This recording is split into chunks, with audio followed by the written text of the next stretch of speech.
Hello, everybody, and welcome to another edition of the Knicks Film School Pregame Show. My name is Andrew Claudio, a.k.a. GMAC, and it is time to preview another Knicks matchup, this time on Wednesday night, late night, on national television against the Phoenix Suns. This will not be the Phoenix Suns that we were advertised to get, and when the schedule came out, the Knicks begin a 4-game Western Conference road trip on Wednesday against the Suns team. Down Kevin Durant, down Bradley Beal, and with a roster the Knicks should beat. But as we do here, we approach every opponent with respect and with a little bit of fear as well in the letdown game that could potentially happen.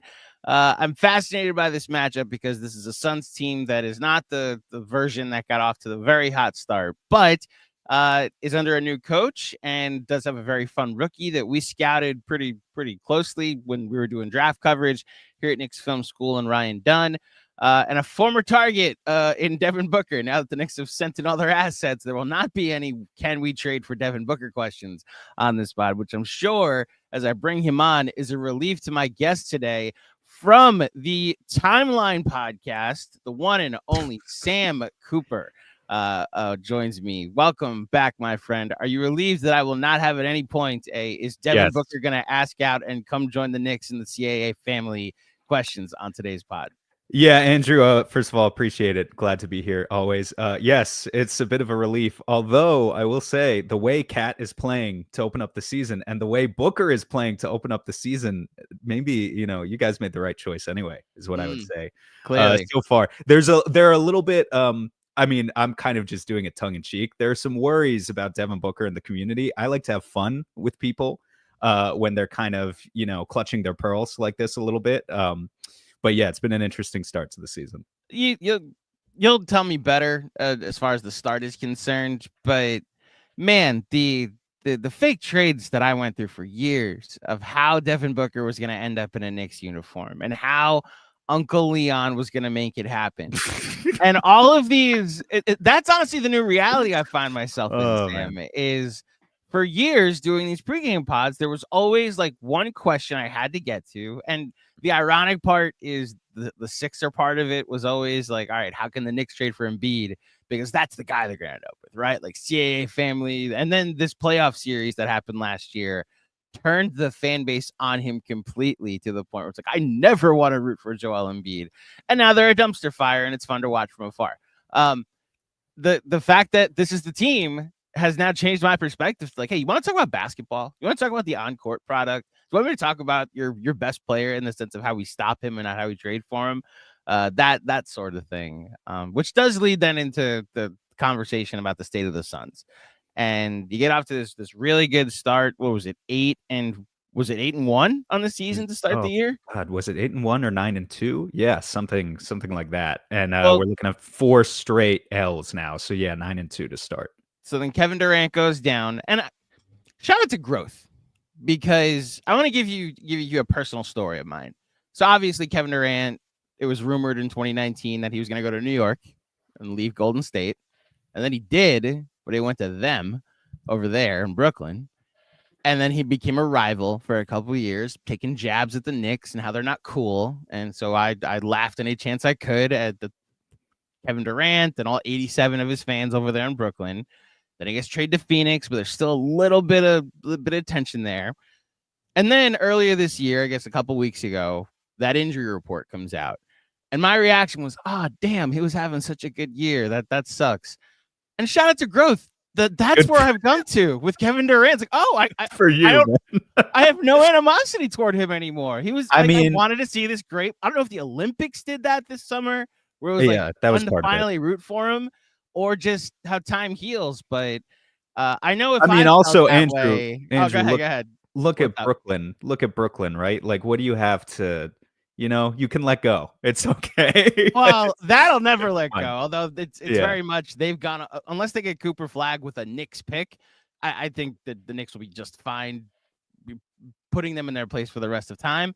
The Kevin Durant of it all, and maybe the Knicks finally beating Kevin Durant for the first time in like 14 years last year might have had something to do with it.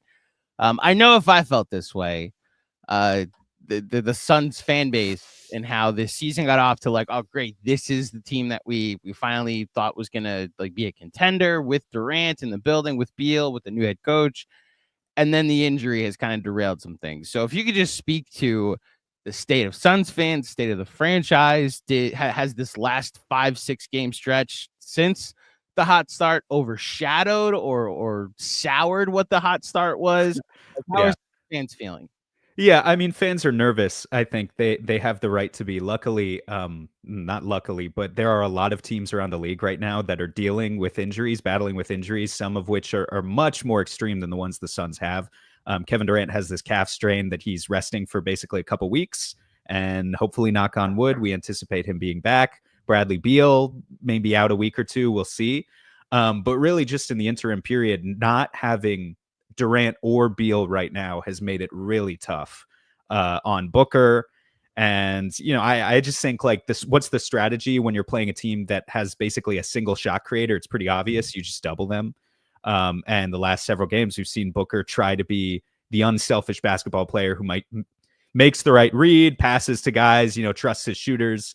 The shooters haven't hit shots and they've lost several games straight. But, I think there's still a lot of hope that we can get our guys back and largely have a good season. The vibes about the rookies, Ryan Dunn and Oso Guidaro both, are really high.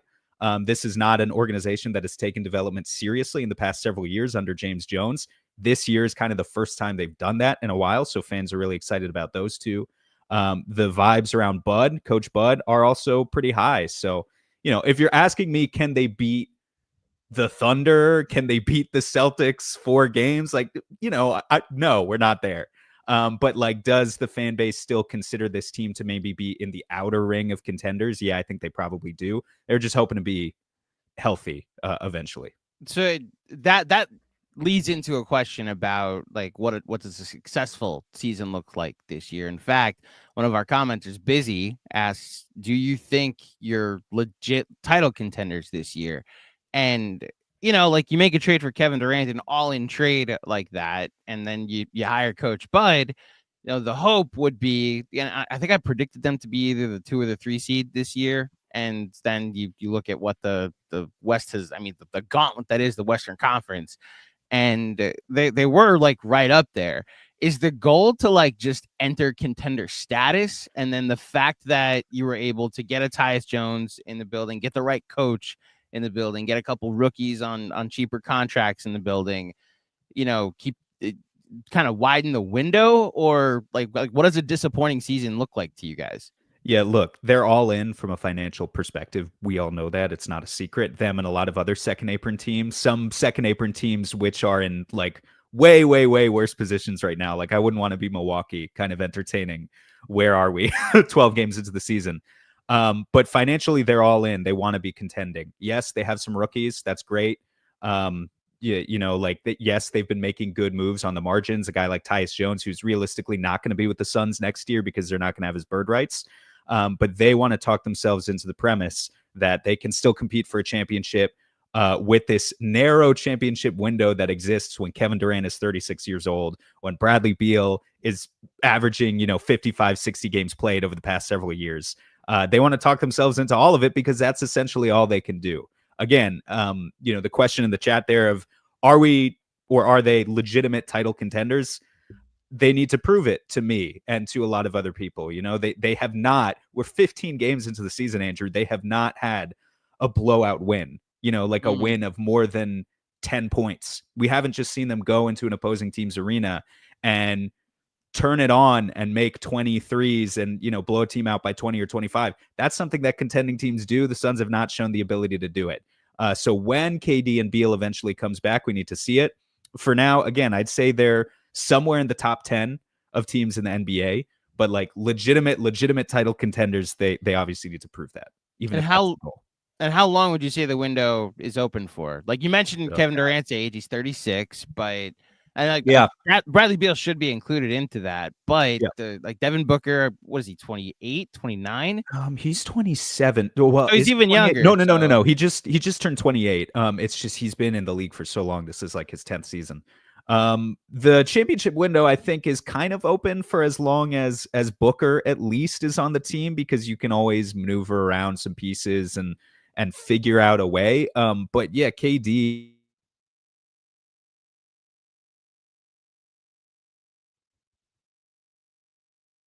Did he freeze for everybody else watching live at the moment? So we're gonna get Sam back in just a second. Shout out to everybody watching live. We appreciate you tuning in for this live edition of the KFS Pregame Pod. We'll get Sam back in just a second. If you missed it, John and Jeremy have a new episode available now for you to check it out. Some funny moments, as there usually are on the pod. Also, if you wouldn't mind, please heading over to that video and liking it. If you're watching live and you haven't liked this video, please do so. If you're watching this video and haven't subscribed to the Knicks Film School YouTube channel, we would greatly appreciate that you did. So that would be just a great thing. Again, we're working on getting Sam back. I'll actually jump into the chat if you have any questions for me. I'd be happy to answer them. But busy, I swear to God, the questions that you're throwing in. I do appreciate the interactive chat that we have today. It's always good to see a lot of familiar faces. Busy's in here. I see Mr. BKG, Ben Kim Gervey.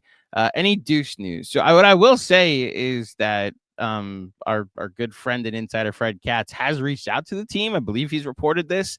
I know the team has said as much, that they don't think that it's anything serious, that it's probably something that if you want to be more precautious than actually cautious about what's going on with Deuce McBride, that this is a week-long thing. So hopefully we get Deuce back in a week.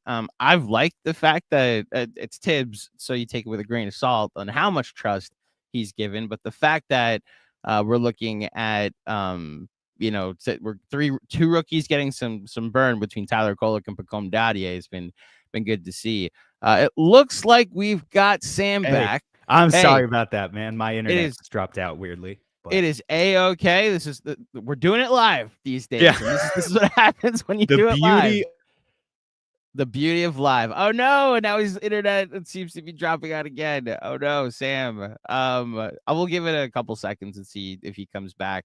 If you want to put in the chat, Sam, whether or not, or I guess text me, Sam, whether or not you'll be okay to come back. So this may end up being an abbreviated version of the Knicks Film School pregame show live. But we appreciate everybody tuning in live. In fact, Jam Sessions has a question. You think we'll be 21-11 by January? That is a very specific question.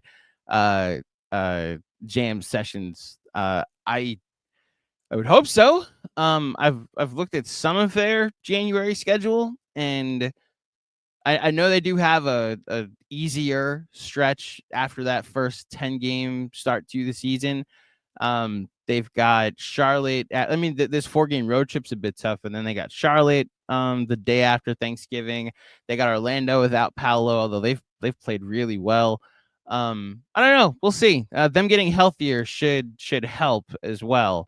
So we'll see. 21-11 by January, and like they play the Spurs back-to-back games. Or not. Maybe they don't play them back-to-back games. They do play the Spurs right before Christmas, and then on Christmas. So we'll see. We've got Sam back. Let's see how this goes. How are you, sir? I'm gonna talk slowly. And let's see if you fall into the matrix. I'm so sorry about this. My internet has really crapped out like this before. I don't have Optimum because I see that in the chat. I did grow up in Westchester, so that's funny to me. You get it. Yeah, you get it. Yeah. What's going on, man? What are we thinking about right now? So let's jump into this matchup. Let's at least try to preview this matchup while we still have you. So let's start with the main assignments. Who do you think guards Jalen Brunson? I actually don't know how much Ryan Dunn has been trusted as well, you tell me. We looked at Ryan Dunn really closely during our draft coverage here because I thought the defense was just right up Tibbs's alley. I didn't think he'd be a great shooter, which early on this year it looked like he was going to be. So who draws the Jalen Brunson assignment, and then how do you think they guard Karl-Anthony Towns? God, so the problem is I don't even know who's going to start. Bud has Okay. been so weird about his rotations. There was a game a couple games ago where he started Mason Plumlee and Yusuf Nurkic together. Yusuf Nurkic has been horrible, by the way, this season. He's questionable for tonight. I think it'd be better if he's out. That's a whole thing.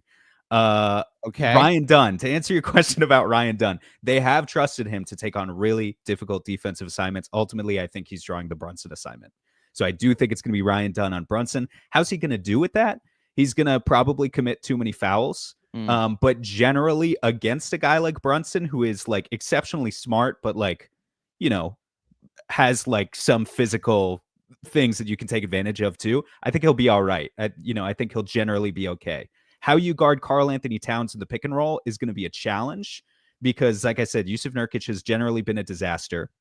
Mason Plumlee is okay, but he can play 15 to 20 minutes. Oso Ighodaro, I think, has actually been really good as the Suns' third string center so far, but is super, super small. And you'll see that in a matchup, even against Karl-Anthony Towns. I think that lack of physicality that he can bring at this stage as a rookie would be felt. So it's going to be tough for the Suns to guard the Knicks is basically what I'm saying. Do they switch at all, or is it No, mostly drop? 1 through 4. They switch drop, 1 through 4. Okay. They switch 1 through 4 sometimes. And honestly, Bud has like, maybe it's him learning from mistakes in Milwaukee. Maybe it's just I had the wrong idea of who he was in Milwaukee and was like eating up the narrative juice a little bit too much. But I feel like he's been surprisingly versatile with the defensive schemes. If Nurkic is playing, they're going to drop. If Plumlee or Oso are playing, they actually trust those guys increasingly a lot to come out to the level of the screen or even above the level of the screen. And so you might see that a little bit on Brunson. Like against the Knicks, I don't think it's the right strategy really, but against teams like Minnesota, they did that to Anthony Edwards all night. So yeah, I mean, Bud has kind of shown a willingness to play some different defensive systems. I think the personnel makes it difficult for them a little bit though.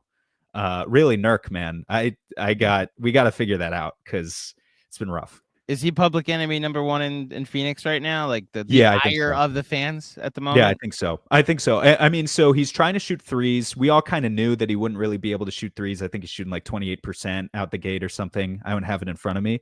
That to me is not a huge deal because like we kind of assumed probabilistically like it wasn't going to happen.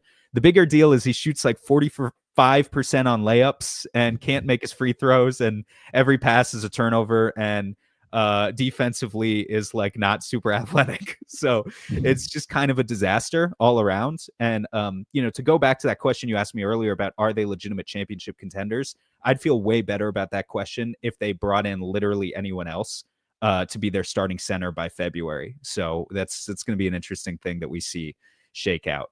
Given their financials, and this is a question from someone from Ben Kim Gervey, although he had a question about Ryan Dunn as well. But given their financials, how can they improve? Look, the Knicks are also in the world of the second apron and being hard capped. So like, yes, you basically can't trade with any other team in the second apron because the rules are you know how it is, right? You have to match the money or take in less. That's not possible when you're trading with another second apron team. So like I think about Brook Lopez as one guy who's come up a lot, obviously is a former Bud guy.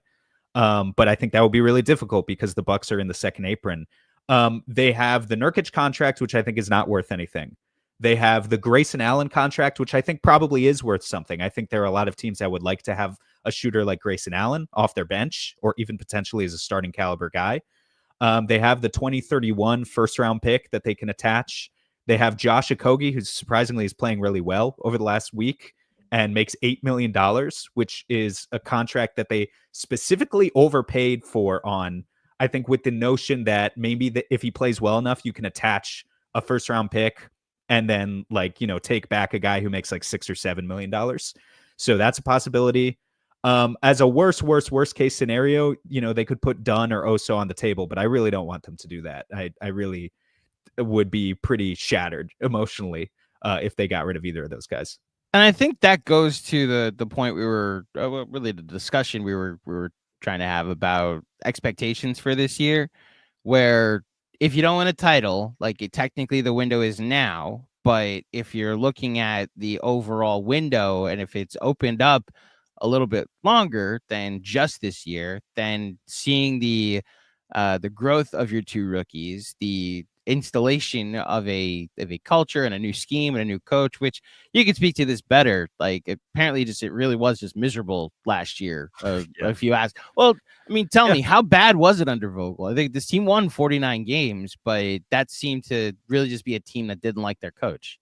Yes. I think what's funny about it though is, they were mostly professional, at least forward facing, public facing to the media and such, the beat reporters. And you could see the cracks forming in body language if you're a body language expert. But it didn't feel at any point like, oh, these guys detest Frank Vogel. Like, it wasn't guys just like refusing to come into games and like, doing anything especially melodramatic. It's sort of just the way that Bud has come in and, these players like Devin Booker and Kevin Durant, who we've thought all along are just mid-range maestros who hate shooting threes. They hate the modern game. And then Bud comes in and all of a sudden they're all hitting career highs in terms of their attempt rates. And lo and behold, this team has a modern optimized shot chart, which is something we've been striving to get since before Monty Williams and have not been able to see. So yeah, they did not like Frank Vogel. Is Bud going to fix everything? No, but I think he absolutely has the respect of this locker room in a way that Vogel didn't. So you talk about the shot chart, and I did notice that they're taking 43s a game so far. The thing that I'm curious about is since the injuries started to pile up, because the spacing I look at in the starting lineup, like between what's the other rookie's name? Not Ryan Dunn, but Oso Ighodaro. He was a pick and roll partner of your guy Tyler Kolek. Really? Yeah, they were the 1-5 duo. This is a reunion of sorts here. Of sorts, yeah. I would expect them to embrace tonight and at some point they're good friends. If they share the court together. Shout out to Tom Thibodeau, who may not play Tyler Kolek that much, but between the starting of two big men that aren't traditional 3-point shooters, with Ryan Dunn shooting 32%. I'm curious where you go to for spacing, unless you're with what Bud seems to have instilled, where it's like, listen, we may not make them, but we're putting them up. Yeah. So is that the strategy that we will see tonight? Yes. I mean, and to a certain extent, like guys are going to take mid-range shots too, but like Tyus Jones, I think, who you don't think of as a scorer, everyone thinks of him as a set the table guy. In their last game, Tyus Jones came out and took like 12 threes, I think, because he just understood there's no one else who can really dribble the ball on this team right now and make shots. And if I don't do it, no one's going to do it. So it's going to be guys like that and guys like Grayson Allen, Monte Morris a little bit, who are just sort of chucking. And again, like all this stands to reason why the Suns would be absolutely underdogs in this game. But yeah, the spacing's tough to come by right now. Ryan Dunn started off the season really, really well, like kind of unfathomably well, and understandably has come back down to earth. I think no one's really surprised to see that. After 10 or 15 games. That was always the question coming out of college.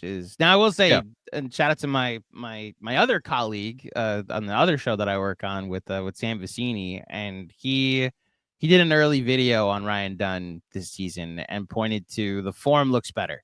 So I don't know if just like as a process, being able to see that he looks like he has adjusted, gotten with some NBA coaches and really put some work in. His release is a lot faster. He has a lot more confidence. And ultimately, like, this is a guy who made like 7 threes in college last year in an entire season. And so his percentage has dropped to, I think, like 33%. If he could stay at 33%, that's still way above where people were expecting him to be. I just think it was always unreasonable to, he comes out the gate shooting 45%, and it's like, all right, that's not real. And that's like you said, if he gets him up, plays the stellar defense that you expect from him, and if it's like 33, can get it up to 35 at some point, then it's a home run, especially where they picked him in the draft. 33, those are basically Mikal Bridges numbers, right? Well, that's I had to get a little shot in. Perfect transition into a former Sun that got traded. So he got traded for Kevin Durant along with 4 picks, and then got traded to the Knicks for 4 picks of his own. So there's like 9 picks being factored in. And in fact, that Milwaukee pick doesn't look terrible now that the Knicks traded to Brooklyn. What was your reaction when your old friend Mikal Bridges became the star return in a pick package like that? It's a lot for Mikal Bridges, and I think I did feel that even at the time. That being said, he's such a professional. I love his work ethic. I love, the general vibe of the Nova boys, what remain of them being together. And I in general, like, I really like the Knicks this year, right? Like, I think they're a really easy team to root for in the East. But out of your starting five, which is a very strong starting five, Mikal is kind of the guy you worry about right now, right? I think I'm probably not alone in that opinion. And I wonder a little bit about, he could still shoot from the corners. The above the break shooting that I've seen has been like putrid, like It's really, bad. really bad. It's really bad. And I just kind of don't know what happened there. I think defensively also, he's just not the same guy he was a couple years ago. And I wonder if it's like the amount of mileage on his body, because he never takes games off, just like adding up a little bit, or kind of what your assessment is of Mikal's season so far. So it's been peaks and valleys. Like the preseason sent everybody into a panic because he made like 1-3 in 5 games. And then he had a bad first half against Boston. And everybody like wrote him off because the Knicks were down 30 at halftime of ring night for the Celtics. He then went over the next 6.5 games and was flirting with like a 65 true shooting. And it was like, oh, so that was for nothing. Like all that panic. Then he had 4 games where he went cold, and it went down to like 31% from 3. And it's like, all right, do we have to worry about this? And then over the weekend, he looked pretty good against Brooklyn, had a pretty good game against Washington last night. Everybody's having good games against Washington. And like the valley is starting to peak back up. So I think that's, from an offensive standpoint, they're still learning where everybody is best suited. Like you said, they're making sure he's in the corners as much as possible. The above the break stuff, it's become funny at this point. Someone in our playback watch along the other night says he has exactly 22 feet of range. Like, we're just go like, above that, and it's an air ball, Traditionally, I feel like he doesn't, right? Like, he's always been a better shooter in the corner. Apparently, he does now, though. That's the thing. It's like, if you get the measuring tape out, the moment he steps behind the 22-foot line, it's like it's an air ball. So it's so weird. Yeah, but I mean, luckily he plays with Cat, so like it's less. The spacing concern is less. When you're getting a spacer out of your center, it helps. Yeah, right. And you can start him in the corner and kind of curl him around into the mid range area that he loves so much. Like there are ways to game plan for that. He just needs, like, if you want to hit your absolute ceiling, he definitely needs to get it back. They're moving a ton on offense. So like Josh Hart's not a 3-point shooter, but he like is always moving. And the same thing with OG Anunoby, who's like above the break is almost like neutralized what Mikal Bridges has been, because he's been lethal above the break. And then you add in that everybody's cutting, everybody's moving, like they're creating space with their on-court movement. Like you're able to kind of make up for the fact that guys have certain areas they're not hot from. One area that Mikal Bridges has been lethal from so far, though, is the mid-range. So that's where I actually think it's been more mixed. There is a panic that you're mixed on a guy 14 games in that you gave 5 picks for, but I think the reasonable or more rational reaction to what he's been is, it's like he's learning a new team, and the Iron Man thing is there. You wonder if he's dealing with an injury, and like that's why he's avoiding contact on offense. It may also be why he's not as physical on defense yet, especially at the point of attack. But he did have a game-winning block the other night against his old team, the Brooklyn Nets. So you're hoping that turnaround is there. How is he being used on defense as like primary point of attack on the perimeter, like against perimeter players? Yeah, because that's kind of what it's always been with Mikal. Like he is a stellar defender at his best, but he's always struggled with like the bigger wings. Like he needs to play on point guard, shooting guards. That's where his impact is felt. And that, I think, is what Tibbs is learning with him, where like watching Zach LaVine eat his lunch was an experience. Wow. But he also had Tyrese Halliburton. Now that shutdown looks a little different now, when it seems the whole league is shutting down Tyrese Halliburton. But like second night of the season, and Tyrese Halliburton had 0 points against the Knicks, and it was largely the Mikal Bridges assignment. So, the Knicks are figuring out this new identity defensively where they're not going to have a strong backline of defense. I think they've also been better than what the numbers dictate. I think they're 21st in defensive rating, but Yeah, I think I saw that. if you take out, I hate doing this because it seems like cherry picking, but that Boston game just inflates the rest of their season. They're like 13th without that Boston game, which is where if they end up 13th this year, but they have the third best offense, I think that'll end up being a successful season, you know? Yeah. So that's the hope. We have a couple questions from the chat, and they're both pertaining to the same person. You mentioned that you love a center not named Yusuf Nurkic on the team. So Kai asks, thinks Mitchell Robinson in Phoenix means anything. Apparently Mitchell Robinson is traveling to Phoenix for this road trip. I missed that if that's what happened. I know Precious Achua might be traveling there. Okay. And then Busy with just an innocent question. Would y'all want another injured player, Mitchell Robinson, who would you be willing to give up him for Grayson Allen? I think that's a done deal. Grayson Allen, you don't need another shooter. You need another center, as you mentioned. Do you guys want more shooting?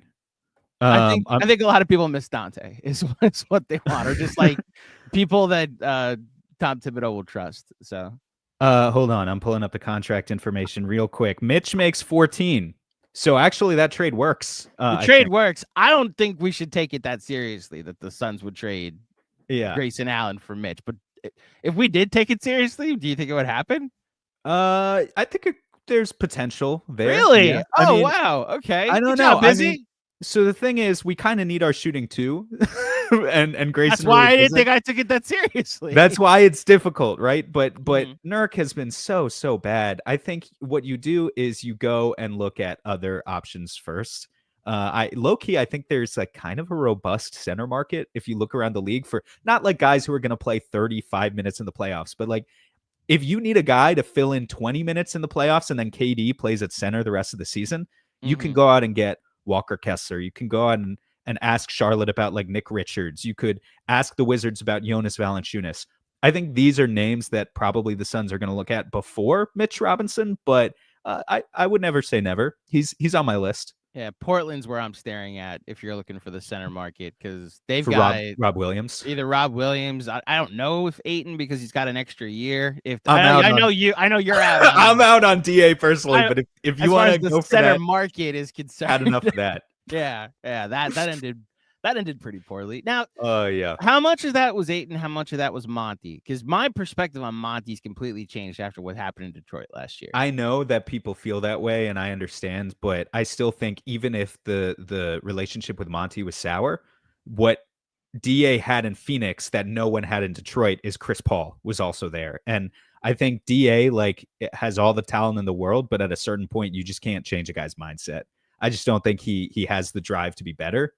And that's kind of my opinion on DA. I think he's the same guy was 5 years ago, and he'll always be that guy for however long he stays in the league. But if someone else wants to take the chance on that guy, you catch him on a good night. He's an incredible center.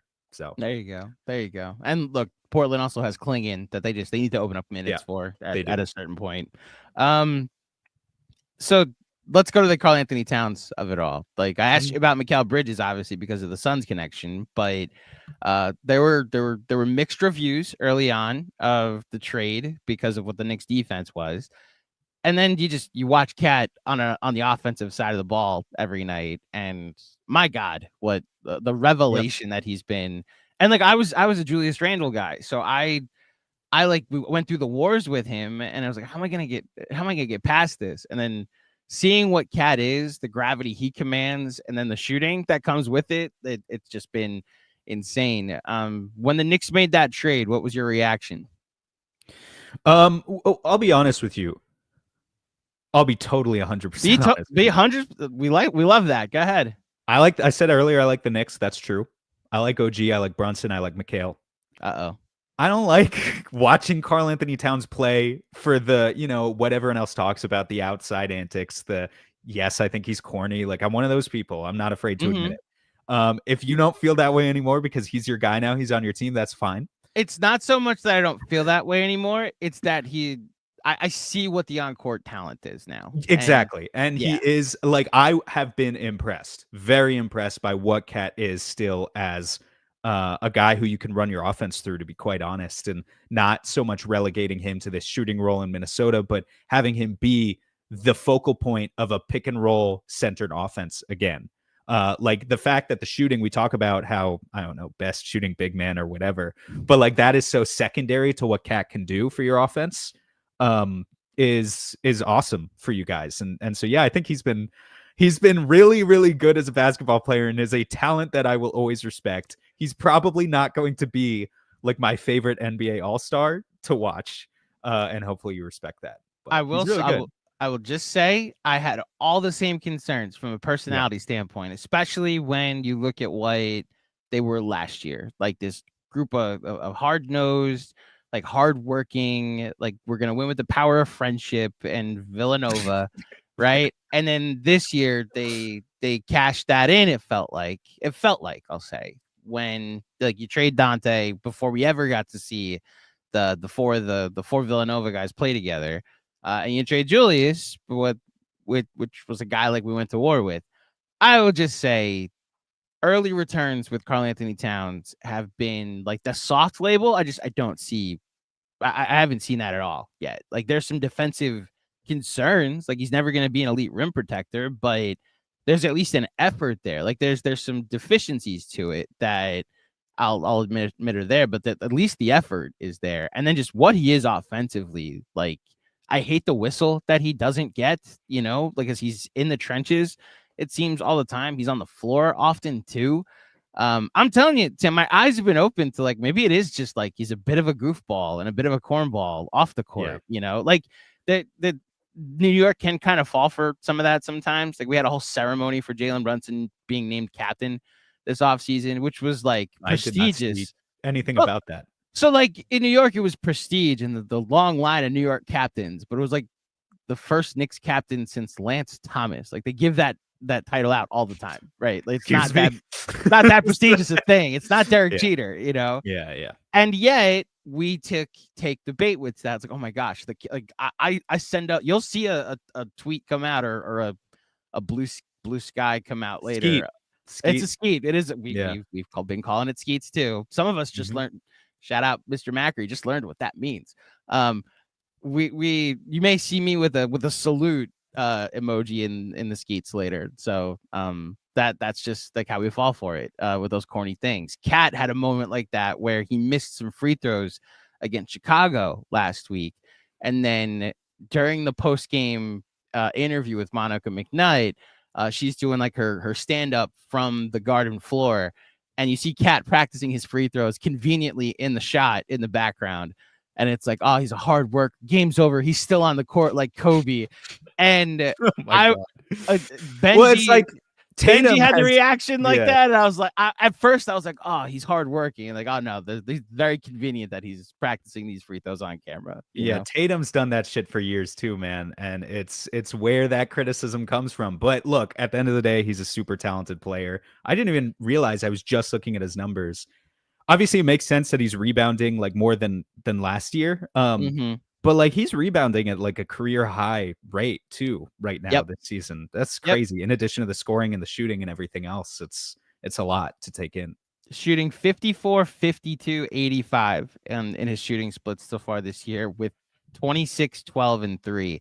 And the passing actually, like they're mostly obviously running the offense through Brunson as the primary creator, and Brunson's had a couple double-digit assist games recently.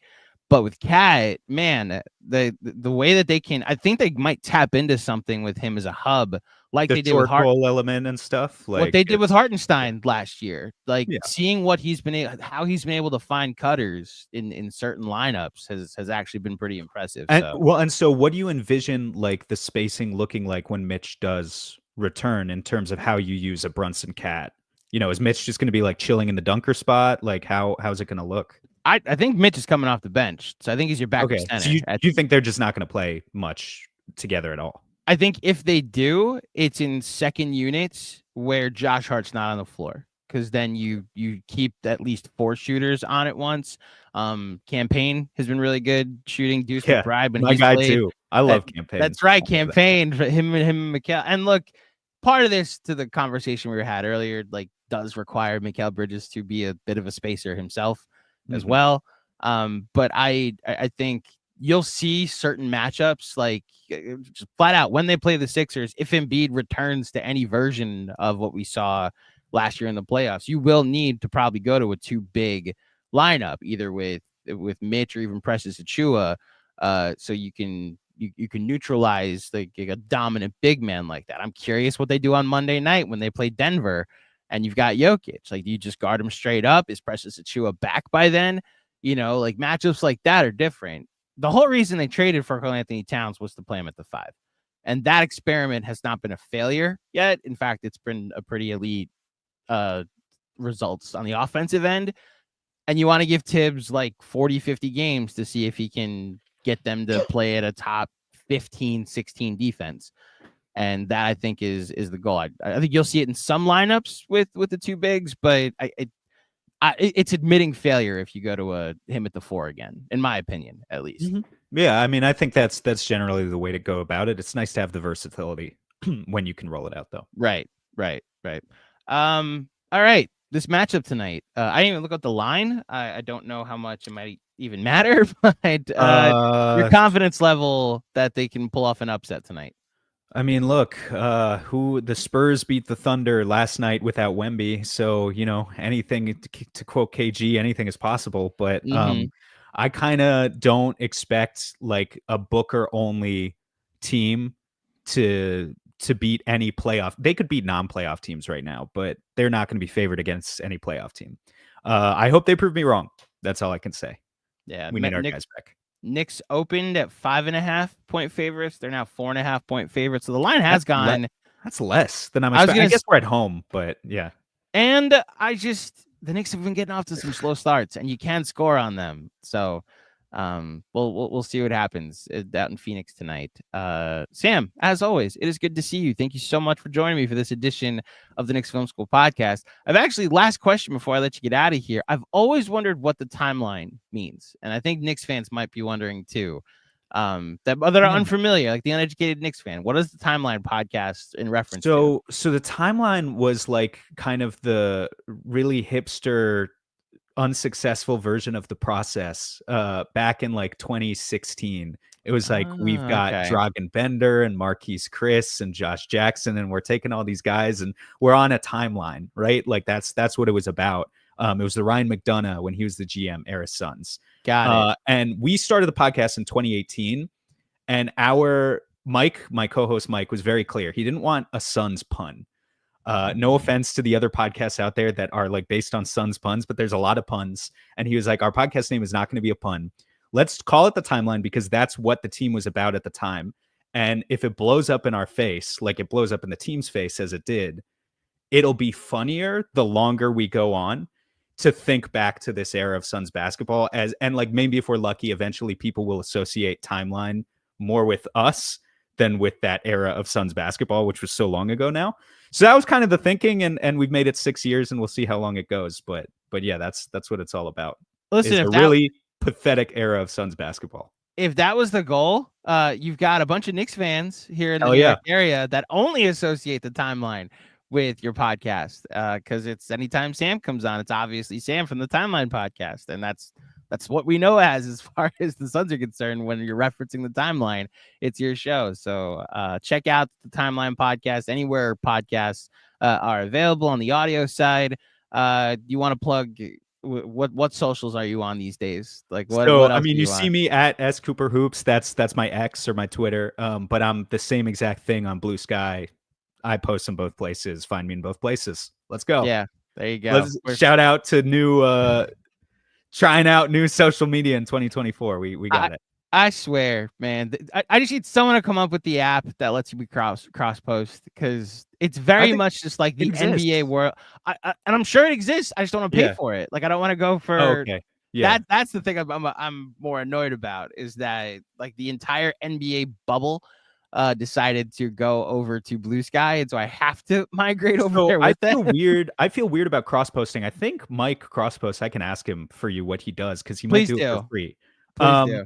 I feel weird about cross posting. I'm like, I know a lot of people follow me in both places, and I don't want them to potentially see something twice. That makes me feel weird. So if I have a certain thought, then I'm going to Twitter. If I have another thought, I'm going to Blue Sky, and I'm still trying to figure out what that partition is exactly. But that's what we're doing right now. We've been very clear here at Knicks Film School. We're not leaving one for the other. We're just also in the other now. So you can find Sam over at Blue Sky, sending out his skeets, as we say here at Knicks Film School. Thank you, Sam, so much for joining me for this edition of the Knicks Film School pregame show. And thank you, everybody, for tuning in for this edition of the Knicks Film School pregame show. If you dug it, please head over to iTunes, drop a 5-star rating and a review. I will be back on Friday to preview the Knicks matchup on Saturday against the Jazz. Spencer Checkitts, son of Dave Checkitts, former Knicks president of basketball operations, will be joining me from Utah to preview that matchup. So tune in then around noon. But until next time, thank you for listening. Thank you for watching. Enjoy the game tonight, and I will speak with you soon. Peace.